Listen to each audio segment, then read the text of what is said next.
We're going to be talking about the interpersonal structures that sustained Black youth's mathematical worlds. Previously, Erin and I have done work and thinking about and talking about the culture of help.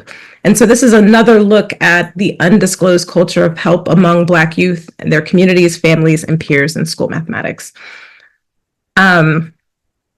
I'm going to ask that you help us look because we are still in the analysis stage. So what you're seeing is some of the preliminary analysis that we've been doing, even though we've been in this study for multiple years now. Some of the data is now just trickling out and we're really excited about it.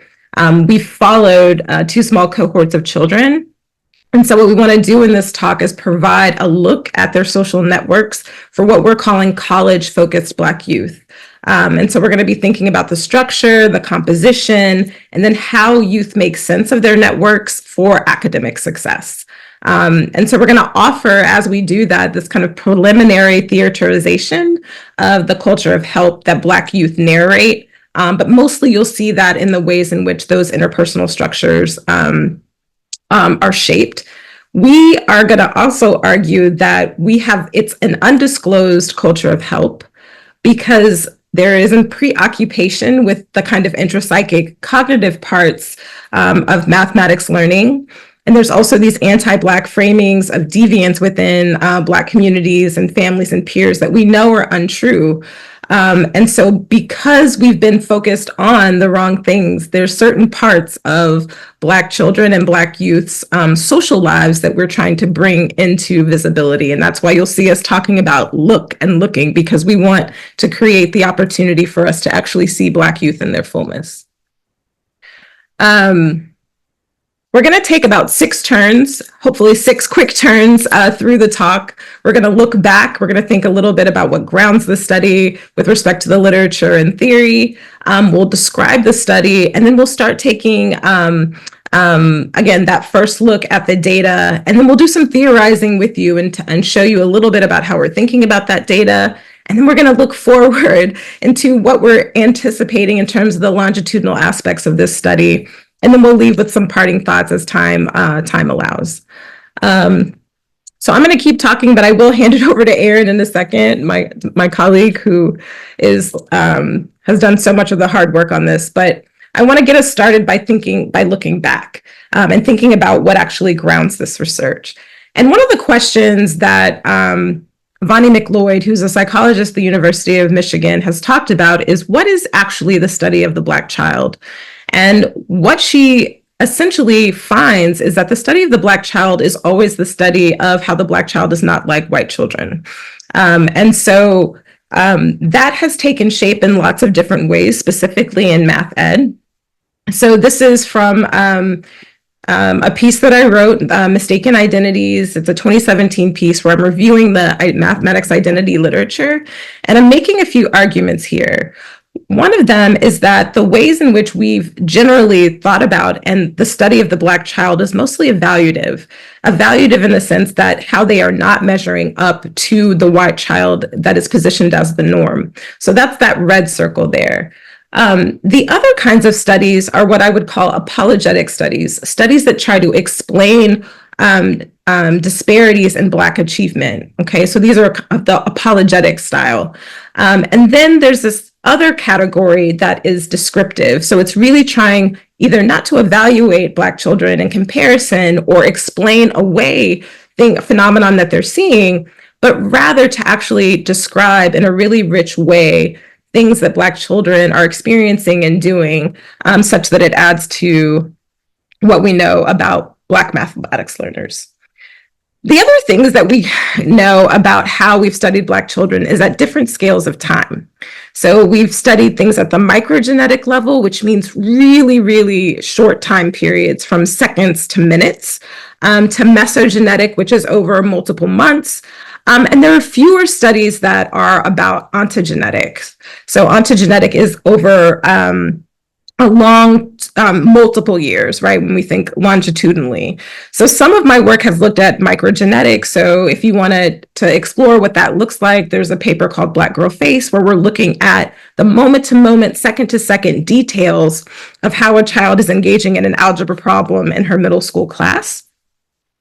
I've also done work at the mesogenetic scale. So this is thinking about, in this particular study, I'm tracing over multiple months how a clique of Black girls, how their friendships shifted and changed, and how that shifted and changed how they learned mathematics. So there's microgenetic, mesogenetic, but not so much at the ontogenetic scale. Similarly, the other thing that we think about when we talk about Black math learners is that we have different conceptions of structure and context. There's different kinds of frameworks that have been used. And most of the time when we're talking at really, really big, broad scales in the sense of the social historical context or the institutional context in which children find themselves. And so there's a rich history of thinking ecologically, but often these are abstractions. And so here, what I'm trying to posit is that communities, schools, and classrooms, are they just abstractions? No, there's actually, in each one of these images, we see there are no people, right? And the way recently, I would argue that the way that we have been thinking about structure and context is that there's a history, there are institutions, there are schools, but there are actually no people in them because there are no relationships in them. So if we want to account for social structures and political structures, then the thing that we actually have to study are human relationships if we want to understand that. And so our argument that motivates the study is that the general absence of Black children's relationships, that includes their friendships, it's an omission that we need to fill in. The other part is the extent to which we have studied Black children's relationships and friendships. They've mostly been positioned as a part of the achievement problem.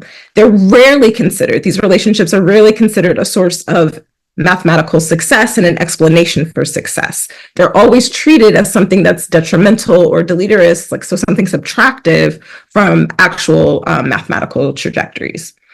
Okay, so I think, so just to nail this again, maybe I've said it a couple of times now, we're seeking the space in between the individual and the social historical. We're trying to figure out children's learning and experiences within the broader social and geographical structures, but we're trying to find the sweet spot where those human relationships reside. Okay, I'm going to hand it over to Erin. Yes, thank you so much, Maise. So given that previous research, so just wanted to give you a little bit of background about the study itself. And if I could get the next slide. Sure. Yes, so given that previous research and trying to address those omissions that exist where Black students, the research on Black students is evaluative, unapologetic, and they have limited time scales, we really want to think about this study longitudinal over time at multiple dimensional scales. And so while we study those socio-political structures, we really want to think about students' relationships and how that comes to play. UGMA is a 5-year longitudinal study of Black children's mathematical trajectories. We really look at their mathematical development, their learning, their communities that support that mathematical development. And we have a goal of creating a framework for Black children's mathematical development overall. Our overarching research question, is to explore the kinds of mathematics trajectories that successful young Black people follow as they pursue college admission, and what resources, people, material, interpersonal, intrapersonal, do they utilize to reach that goal. So for this study, so it is located in the Detroit metro area, and we have about 14 Black children, 9 girl identifying youth and 5 boy identifying youth, and they are all, we consider them successful Black children. They are part of a college bridge program. And so what we did for methods of collection, for our data collection, we really looked at interviews. We did qualitative data. So that consisted of beginning of year interviews and end of year interviews. Beginning of the students school year and end of their school year to kind of get time points for that. And we did that and we're doing that over a course of 5 years. We have semi-structured protocols, which focuses on asking students about their experiences, their activity structures, their practices, and their social networks. And then we also have different instruments that help us collect social network data over time. Additionally, the first and final year, we're conducting surveys that look at different time scales and identity scales for the students as well. So just to give you a little bit of background on our methods and how we're doing this as well. So we use a 5-fill map, and then we also use a matrix map. And what we're trying to do is essentially look at, one, how the participants' alters interact with them, how close they feel to their alters. And then we also want to look at how well the alters know each other, how well the people in their social networks know each other. So up here in the circular diagram, we see that circle in the middle is representative of the student. And then those circles that push out are the tiers. The further out the tiers, the less close they are to the student. And so we ask students to let us know about people in their lives, and we go by section. So we'll look at formal contacts, who are adults that are in students' lives but are not attached to their family or school adults and peers who children interact with mostly in school. With friends and neighbors are friends that are of the students that are not located in school. And these can be online friends. These can be friends from their neighborhoods, sports clubs, things like that. The immediate family, the family section deals with the immediate family, those who live in the household with the student, while the relatives are proximal family members that do not live in the household with the student.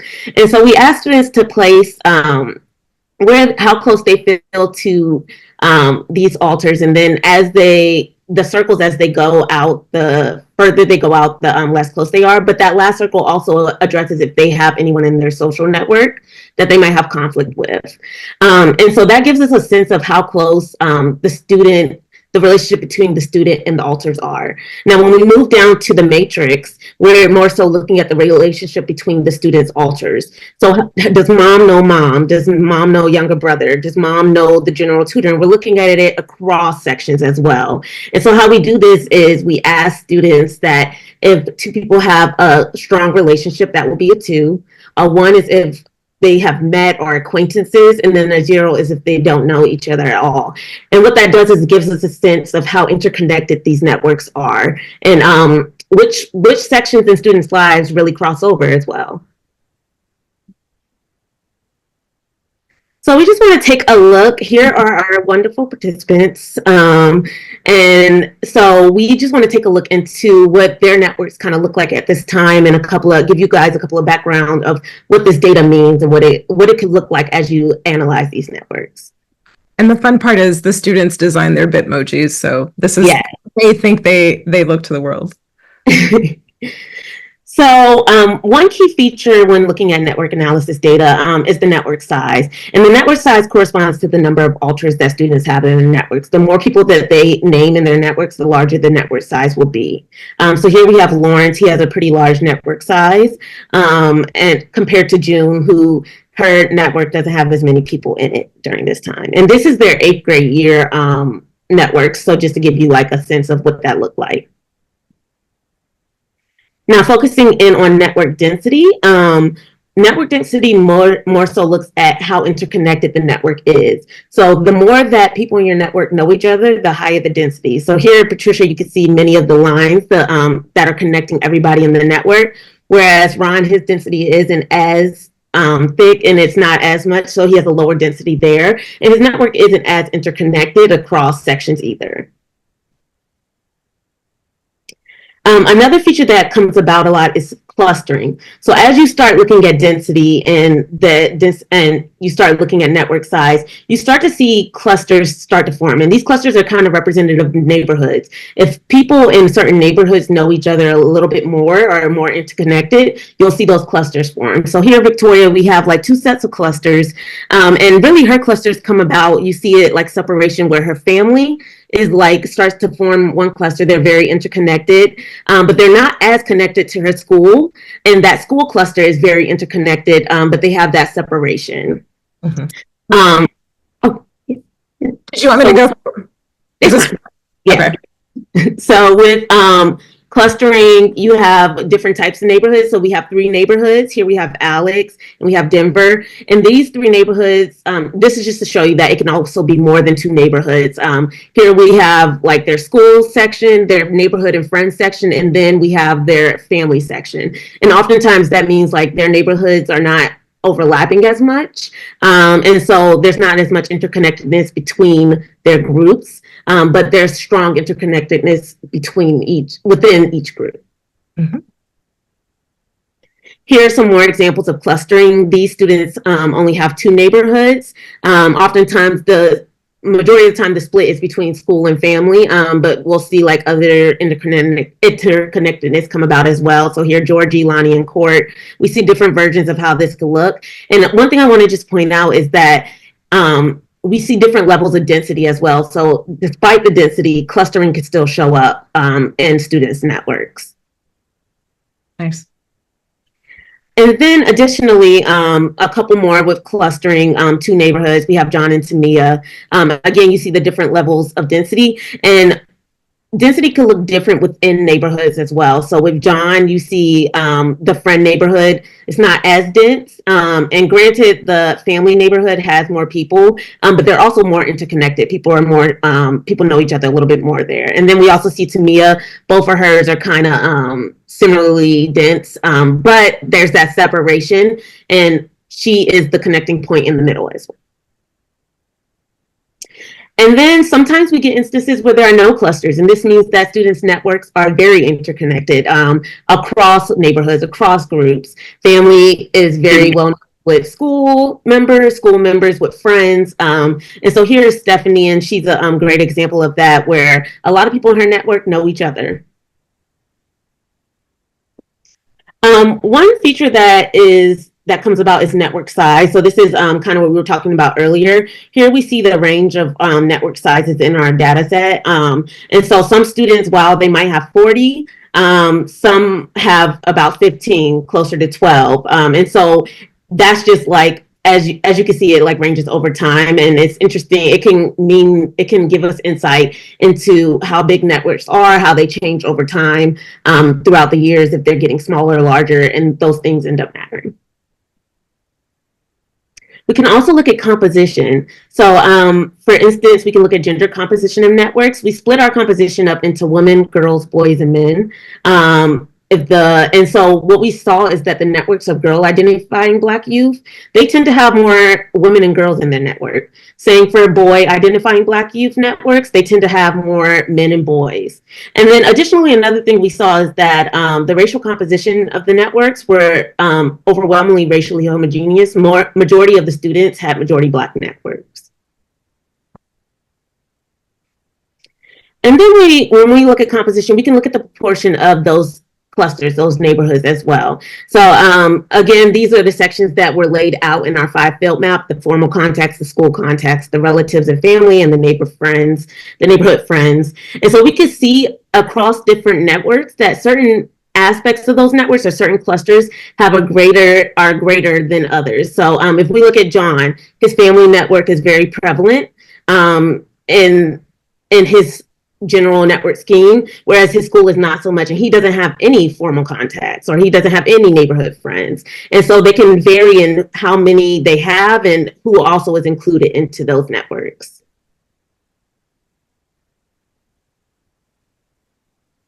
And then we also look at equal correspondence, and that's the proportion of the network that matches the characteristics of the youth. So we have a Black girl, a girl identifying Black youth, and we look at the proportion of Black girls in her networks. We can see the changes there, how many of the alters have the same characteristics as the students. So for instance, Georgie, he has a lot of Black boys in his network, and June, and John, he has not as many.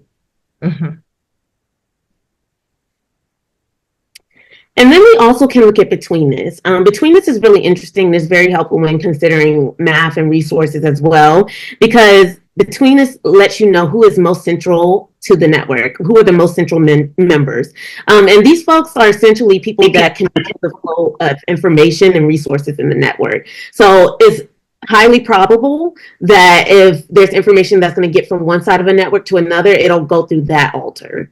And so here, how you read this is that the top is the betweenness of the ego, and that's common that the ego will have the highest betweenness because all these alters are connected to the ego. But when we look at the interconnectedness between other alters, with that red dot will show us the most between alter, who has the most, who's most central to the student's network. That's not the student.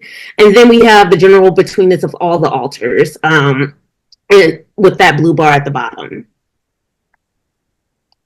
And so this is just a general overview of what the betweenness looks like for our students. We can see here, like, majority of the alters with the most betweenness are family members, relatives.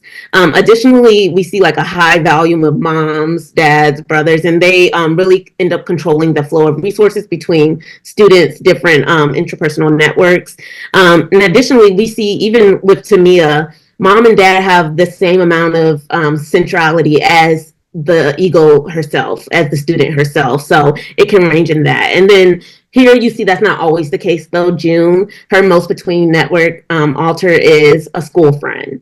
So it really gives you a sense of like who is central to those networks and who might be good to give resources to help the flow of resources go through the network. Then we look at closeness, and it's the strength of the ties that you feel towards the people in their networks. So where we have that five-fill map, if students were closer to the inner circle, or if alters were closer to the inner circle of the student, then they had a higher closeness. And if they were further apart, they had a lower closeness, and we could see the mean closeness for students across. And then we can also see the density, and that measures how many of the people in the network are connected to each other. So here's kind of a graph version of what we saw in the students' visual networks. And we can combine these features as well. So we can look at closeness and composition, where we look at proportion of neighborhood friends, school friends, and all that, and formal contacts and relatives and family. We can see how close do they feel to their family network? How close do they feel to their school network in this sense? And so as they get higher up in the network, 5 is very close, 1 is not that close. And so if students have a 3.36, they feel relatively close to the network. If they're below that 3.33, then they don't feel as close to that section of their network. Could I just elaborate on that? So like someone like June has a 3.5, right? But the average across our students was 4.16. So that means on average, given the small number of students that we have, that June feels relatively less close to her family than some of her peers do, which is interesting and something that we want to watch. Similarly, like people who have low closeness to their formal contacts would be like Victoria and Ron and Patricia. So those are also like spaces that we want to kind of look at and be watching for. I know that this, like Erin did, thank you for doing such a lovely job of describing all of that data. And I think the thing that as we kind of look at these numbers and look at these depictions is to remember that these are like real children. They're real children who oftentimes all we do is individualize them. And we only think about particular kinds of measures and metrics that are related either to test scores and achievement, but not necessarily to what is around them, particularly interpersonally. And so what we're painting, I think, importantly, is a really robust picture of those social networks. So when we see these images like this, sorry, I don't want to make anybody sick, but when we see images like this and you see those dots, those are real children's lives and communities that we haven't seen before, right? This is not how we see Black children in community and in relationship. And so we're trying to find ways of capturing that and sharing it with you. The kind of next step that we want to take is moving towards theorizing. So we have all of this like lovely descriptive data about what these children's relationships look like, but our goal is really not to just say that empirically, but then to begin to theorize about the implications for what these particular kinds of social networks and interpersonal structures are providing. We need 2 ideas, I think, in order for us to do this well. One is a notion of identity work, which I'll define. And then another is this notion of relational labor. So together, we're theorizing that based on the structure of those interpersonal structures and networks, we can make sense of how children are developing mathematically. And so I also want you to be thinking, as I'm showing these different images that are coming up, about your own personal story. Think about who was around you and what those networks looked like. And then also thinking about the kinds of math support resources, is what we'll call them, or math capital that you had available to you, and how that math capital could flow. Before we get there, I want to make a definition from my colleague here at University of Michigan, Angela Calabrese-Barton, who writes that identity work is defined as the actions that individuals take and the relationships they form and the resources they leverage to do so at any given moment, and as constrained historically, culturally, and socially through socially legitimized norms, rules, and expectations. So this means that the people that we are becoming, or the people that you have become as math people, is a function of the things that you've done, the relationships that you have, and the stuff that you had around you in order to make those identities possible. So, and the way that people go about engaging those relationships and those resources and take action is what we call identity work, okay? I want to couple identity work with this notion of relational labor, which is in the Black Girl Face article that I referenced earlier. And I think many of us can identify with this, even if we are math people. There is heavy work in manufacturing and sustaining the corporeal, so the bodily signs and the discursive signs that say, I know what I'm doing as a math learner. It's a form of relational labor. It's the constant work of reading, assessing, and delivering on questions within a performative society. So we live, and I think younger generations experience this far more than mine, that we are in a performative society where everything you do is either a part of social media. Everything that you do in the class can become an image that one takes up. And that kind of performativity has a kind of labor in the relationships that you maintain. I'm associating that relational labor with math learning, because within math learning, you are also doing a kind of performance with your identity of, this is what I know, this is who I am. So the relational labor is an interpersonal expenditure between, and this is in the math classroom, a typical math classroom, between peers and teachers in a learning process.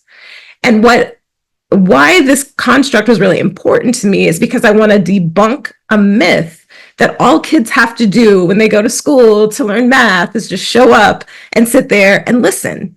There's actually a cost, okay? There's a cost to learning that we are not theorizing. And so I'm saying that it debunks a perceived cost-free automaticity of Black children's responses and properly construes mathematics as an active, intensive, and deeply relational process, okay? So as people are learning math, they have to have relationships to do that. And to maintain those relationships, you have to perform in a particular way. And so we're going to look at now how the relational labor and math learning relates to these social networks. So what is the work of identity work, okay? And so right now, the first set of images that I'm going to show you, these are each of the individual students and their Bitmojis. And we're going to look at people, when Erin was talking about closeness, that feel close both to home and to school. There's no difference in the way that they feel those relational ties, right? Those relationships are like quantitatively measured, they are about the same. And so the question to us is, when the relationships are the same, okay, that relational labor is the same in either direction, right? The cost for me to talk to my friend at school versus the cost for me to talk to my mom, not really that different. So the question then becomes, where is their math capital and where is their math capital support? So in this case, John and Stephanie, when we ask students, this is really interesting. So we ask students, who are the math people in your life? And then they give us those people's names. And interestingly, for John and Stephanie, all of their math people were at school. There were 3 of them. Okay, so it means that they have high value math capital. It doesn't mean that the capital at home is not valuable, but what we know that in school settings, If children are trying to perform at school, mom and dad may know math, but they don't know specifically what the math teacher's asking for. So the kind of capital, even though it's just as valuable, and we know that from a kind of like bigger social political sense, from the sense of what schools value, there's more value in the capital that's at school. So this is one example of that. Here we have another student, Court, who identifies one math person. That one math person is at school. And I would say we're probably we're going to watch this, right? If you have only one person with high value math capital, and what happens when you change schools? What happens if you fall out of relationship with that person? So we're framing this as precariously resourced at school. Here we have Ron, who has a kind of distribution of both low value capital and high value capital. Again, I'm using those terms in their transactional sense, not in their lived and real sense, right? So transactional sense at school.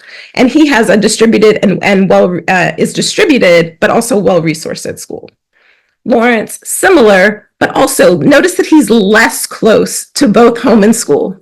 Although equally the same, the way that he relates to both of these is about the same, but he's saying it's not that close.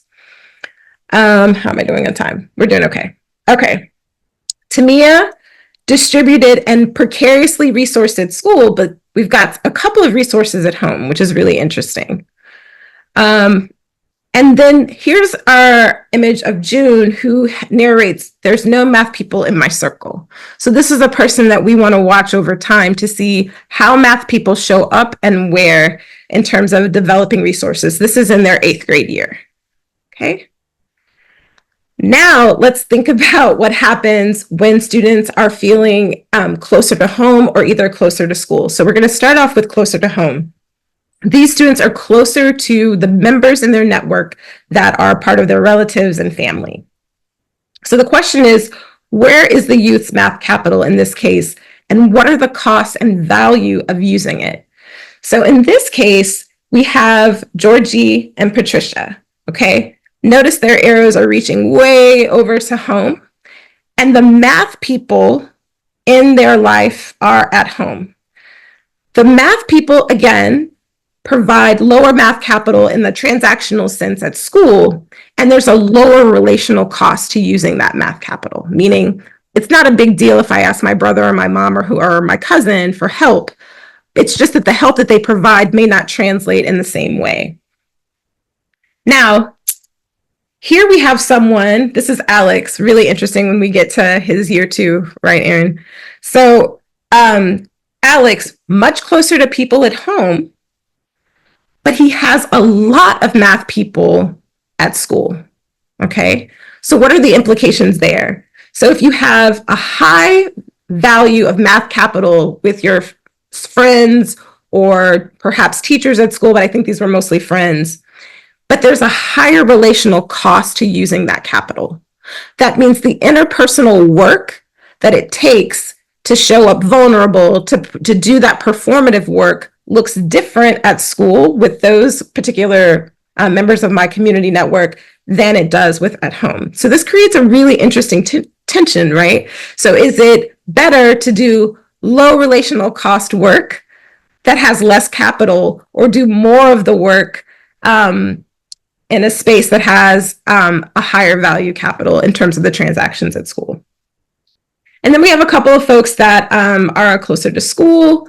And these 3 girls both identified 3 people at home, even though they're closer to their peers at school or their teachers or communities at school. So they're well resourced at home, but there's perhaps a higher relational cost to engaging mom, dad, cousin in math support. So the last thing that I want to kind of draw out of this, and before we transition to one more interesting thing, or it's interesting to me, I hope you guys are finding it interesting, is this notion of betweenness. Okay, so Erin did a lovely job again of talking about these people who are located in the network through where information flows through, right? They are kind of like the, what do you call it? Like the people that do the traffic signals, like information can come this way and then I'm going to send it that way. Okay. So that's what the people in betweenness do. They have that kind of role. And of course, we're talking metaphorically, like people don't actually do that. But so this is what we saw in terms of betweenness. But now we want to think about the betweenness of the math people that were in their life. So of the students who said, yes, they're math people, what kinds of control do they have over the kinds of information and resources that are useful to our youth in terms of their academic success? And it's really interesting here to notice that, so for example, Victoria's mom is the most in-between person in her network, but also the math person in her network, right? Where else would I think is an interesting place? Let's see here. Denver becomes really interesting because Denver has a math person with relatively high betweenness, higher than the other people in her network, but not as high as her mom. So what does it mean then to have people who are math people who have these kinds of centralized locations within your network that can actually support your learning?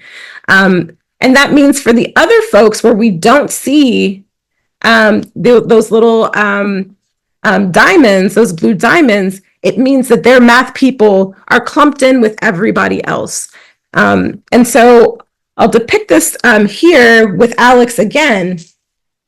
Notice that it's important that he has a lot of these high value capital and high relational cost relationships, but he has one friend in particular that is between. So this person plays a pretty central role in how Alex is developing mathematically. And so again, over time, Erin and I want to see how this relationship matures or how it shifts and changes.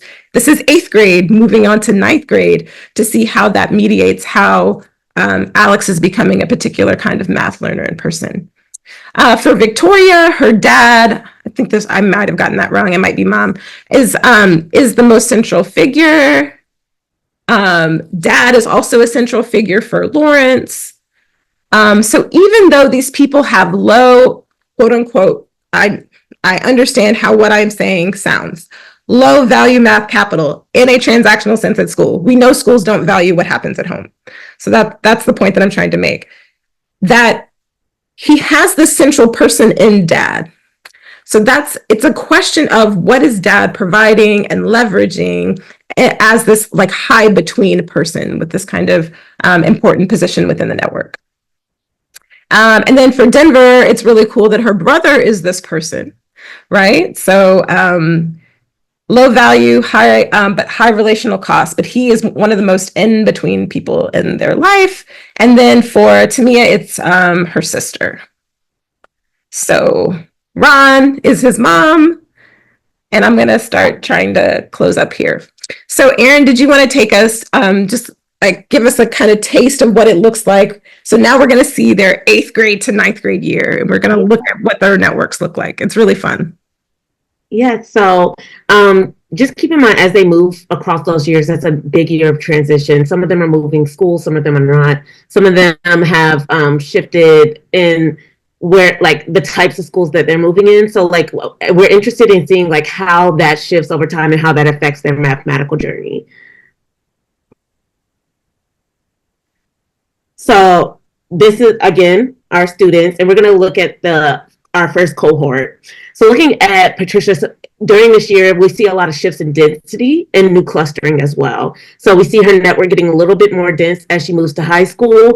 And that can definitely happen as high school can have a larger population and more people they're getting to know, more activities they're getting involved in. But also we start to see new clusters to form or not form as well. So here we see like a lot of her neighborhood and family life kind of starts to cluster together while her school becomes like a separate entity. Mm-hmm.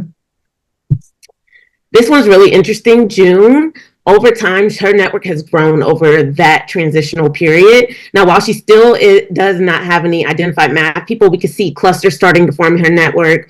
And we see, again, that family and that neighborhood kind of grouping together of people who know each other, while her school friends is becoming a separate network as well. And then Lonnie as well, her network, in the same way that network density can increase, sometimes it can decrease. So here, Lonnie, her network is becoming a little less dense. She's transitioning, and oftentimes this could be due to them shifting in their schools, like, and whether or not they're able to maintain the connections they had in 8th grade versus as they move into 10th grade at a 9th grade at a new school, having to make new connections. Again, Stephanie, her network's getting a little bit more dense, and we see it's getting a little bit more interconnected as she goes along. Yeah, this is Alex, yeah, so Alex is interesting. So if you remember Alex, from what Macy was saying, a lot of his people were in the school network. A lot of his math people were in the school network. Alex, as he transitioned from middle school to high school, he moved from a majority Black middle school to a majority white private school. And so as you can see, like his school network density is less. The amount of people in his school network are less. And additionally, his family network is getting more interconnected. He's having to rely more, and his math people are shifting from the school section to the family section. So he's having to less rely on people at his school who might have high value capital. Then he now has to shift those resources to people in his home. And with Ron, we see again like those shifts in the types of clusters he has, where his math people are also located. Before they were more so in school, now they're in home and also like neighborhood friends. And a lot of these students, their school friends from their 8th grade year did become their neighborhood friends if they continued and maintained those relationships in their 9th grade year. And we see Victoria, very dense network, and we see her clustering happening as well. And one thing that's interesting about Victoria, a major piece of her life is that she plays volleyball. She plays club volleyball, she plays school volleyball. And so where she was able to maintain a lot of her friends from the 8th grade year because they were all a part of her volleyball team that she still has in her 9th grade year. And so we see these clusters coming about, but she is almost a shift in her school cluster to her neighborhood friends. Her old school friends are now becoming her neighborhood friends. And then Lawrence as well, we see the clustering as well. So his family cluster is still interconnected, but as he goes about and shifting from schools, his school friends are not as connected. And there's been a large shift in the people in his network as well. He did a lot with like martial arts, neighborhood friends and things like that. But as he goes along, the shifts. And another thing I want to know is just how school operates at the middle school level versus the high school level. In middle school, a lot of these students were clustered together. They would go to classes together. And so a lot of their classes, a lot of their relationships maintained throughout the day. Often in high school, when they go, their schedule shifts. They have different schedules. So maybe they have a friend in school who isn't taking French. And so they wouldn't be necessarily connected to the French teacher like they would have in middle school. So we'll just end with some parting thoughts and really try to save at least the last 10 minutes for questions. But I think the big takeaways that we want to have is that communities, schools, and classrooms are not abstractions. When we say community, when we say kids are going to school, what we're really saying is that they're going to be in relationship with people. And so we should be thinking about how we can use children's social networks to make issues of social, cultural, and the political more real. We also just want to say, like, we're not ready to kind of categorize or problematize any of the networks that we're seeing or the patterns that we're seeing right now. But the variance is worth noting. And it's also worth noting that all of these kids are successful, right?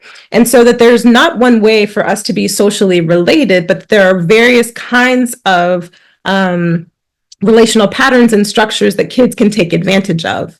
The thing, though, that we want to keep our eye on is this notion of identity work. So what is the labor entailed in maintaining and developing these kinds of identities of successful math students? What is the cost to children? And then how can we think about these issues of mathematical capital in terms of the support that it provides and where that's located? How can we start to conceptualize that or get to a place where we're actually valuing the capital that is at home in a way that if those are the tighter and closer relationships, that we can leverage them more successfully? I think it's also, a couple more points. There's various social metric positions that math people can hold. Sometimes those math people are not very centrally located, which means that they're not really in a place for students to be able to leverage them effectively. But the question is, when they are centrally located in terms of betweenness, how can, again, we give those people the kinds of information and support that they need to be able to support their child, since it's often parents. And then finally, again, I think I've just said this, but kids are finding ways to be successful. And then our future work and our future questions will really be on developing this theoretical framework and thinking about how this identity work is happening over time. So thank y'all so much for, being in fellowship and community with us as we're working through this. And we're really excited for your questions. Thank you. Oh, and here's my info. And you can reach me, or Erin, I didn't put your info in there because I didn't know if you wanted people hitting you, but Thank you so much, Dr. Gholson and Ms. Cox, for this insightful presentation. I really like the way how you conceptualize these abstract relationships into, kind of a visual form. I really appreciate that. We have about now 10 minutes for questions, less than 10 minutes. So just feel free to drop your questions in the chat or just unmute yourself. And I can stop sharing. Gabby? Hi, hello. Thank you so much for bearing with me too. I was driving back. But I was listening to everything, even though I wasn't able to see the whole time. And I love this. So I just want to, show my appreciation to the work y'all did. And I love that y'all still maintain the faces to the participants in the study, because that's a major thing that sometimes is missed when we read these studies. Even though they're there, sometimes it's not acknowledged all the time. But I did have a question that I was already thinking about before I got to this speaking event, because it's something that I haven't looked at in a while, but what has always interested me whenever I look at research regarding, academic performance and all of that, for any group of students and people. So, did y'all ever come across in your literature, even as y'all were putting your research together, the deficit model? Like, did y'all see that still active in the research community in terms of education, especially looking at Black students in math classes? Do you mean like more recent research that's like coming out? Yeah. Yeah, more recent or like in the last decade. Yeah.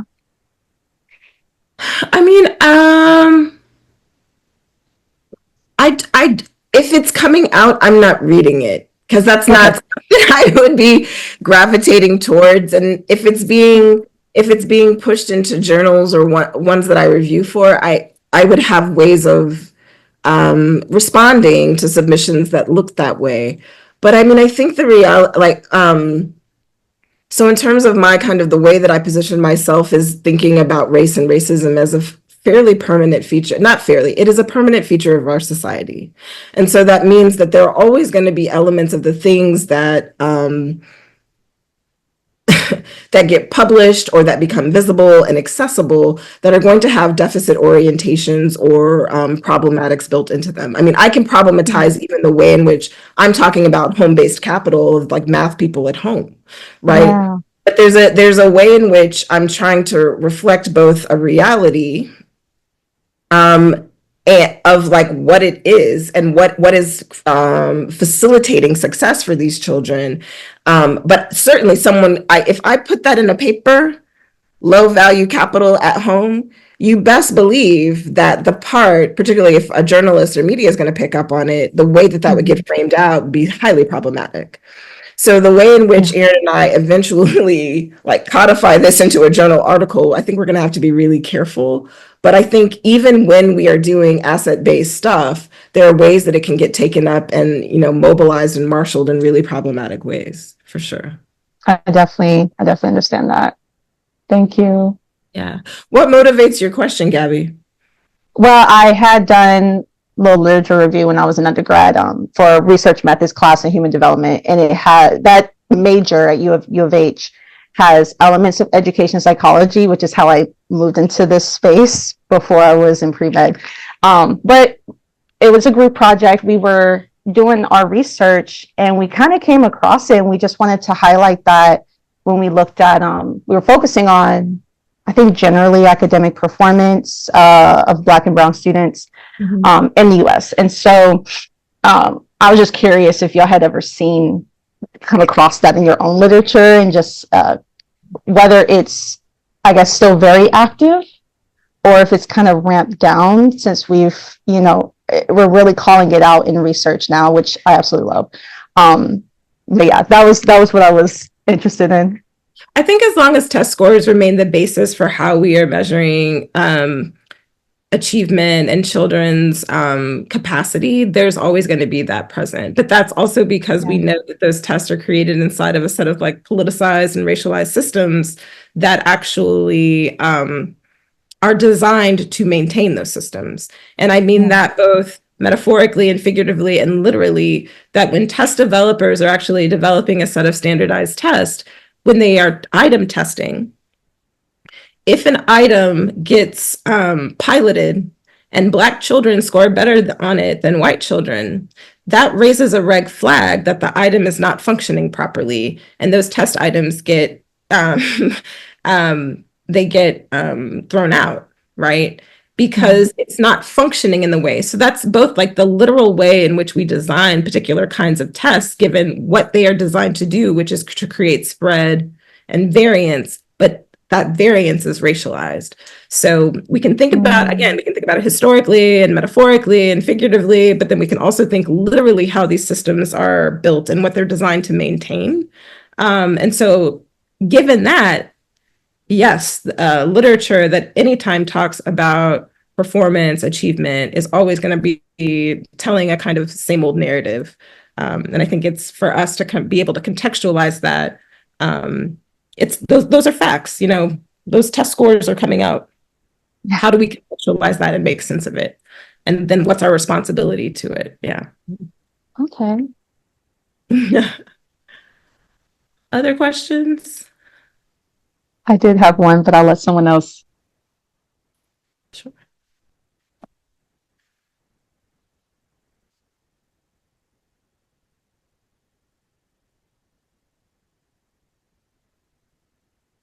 So I have one more question, just related to this betweenness. When you do this analysis, you mentioned a little bit about the support pieces too, how you can support different students. Have you, when you are following these students through 8th grade to 9th grade, have you provided any support, or you just, follow without doing any intervention? Or do you plan to do or develop any support mechanism using this analysis results?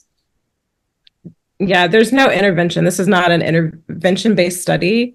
We don't think there's something right or wrong with the youth, right? They're living their lives and they are kind enough to share that with us. And so we're just trying to document that and then use that documentation to understand better and say something meaningful. We did have another part of the study that was a curriculum study where we were looking at what kinds of curriculum actually give students opportunities to express their identities or to see themselves within mathematics.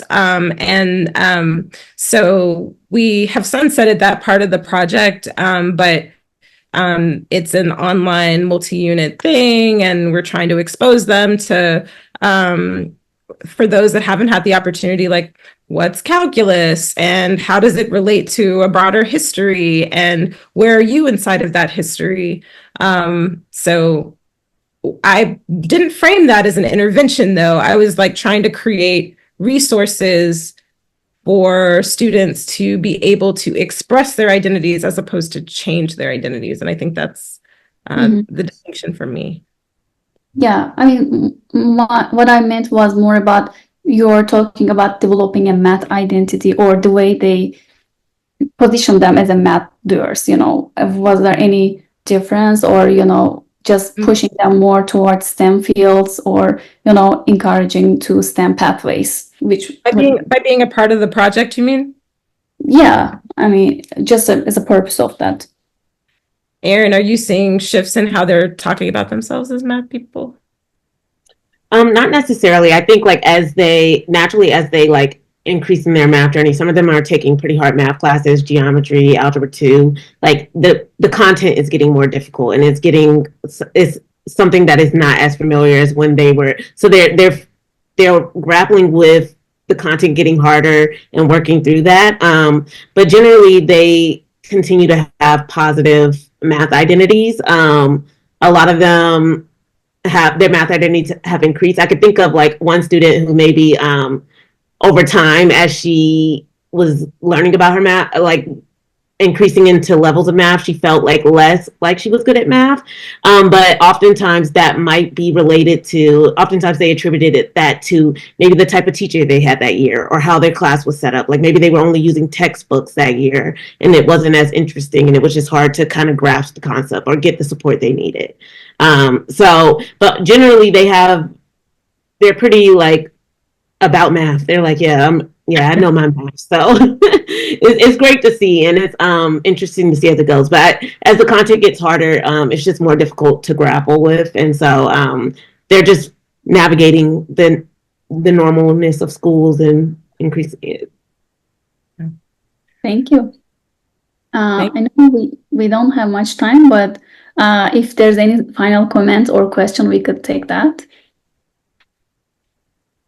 My other question I just thought of, it's more personal, but was just curious how y'all got to this topic, how y'all maybe picked it or how y'all kind of refined it to this point where y'all look at the relational aspect of math, which is something I'm also interested in and more interrelational, like within how do they connect with it, especially when y'all were talking about shifts and how they refer to themselves as math people.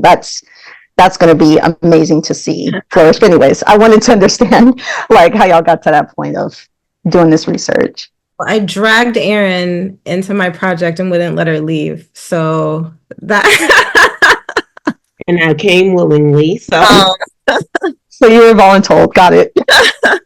No.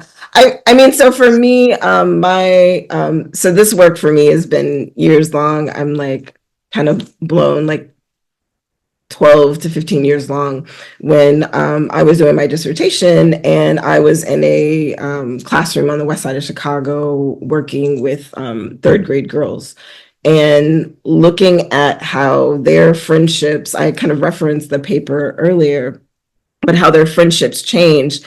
And like, I'm best friends with this person today, and then I'm best friends with this person tomorrow.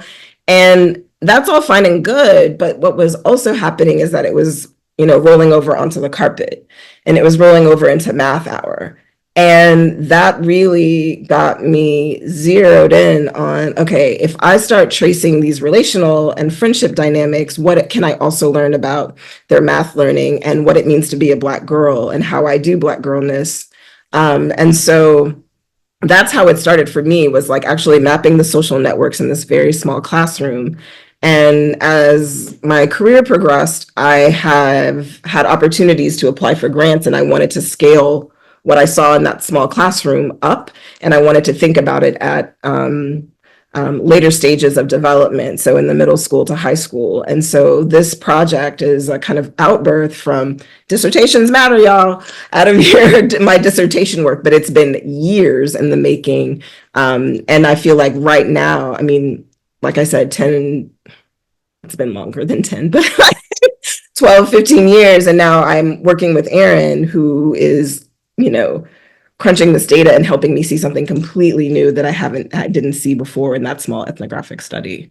So I love that question because, yeah, this is the long game. Thank you so Thank much. you so much. Yeah. Yes, I'm so inspired by y'all's work. Thank you, Dr. Gholson, Dr. Cox, for sharing this with us.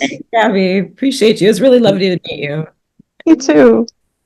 And thank you for the engagement from the audience too. As we come to a close, I want to again thank Dr. Maise Gholson and Erin Cox for their fantastic presentation. I really enjoyed it. It was a wonderful way to kick off our Spring 2024 speaker series. So thank you everyone who attended and participated in today's session.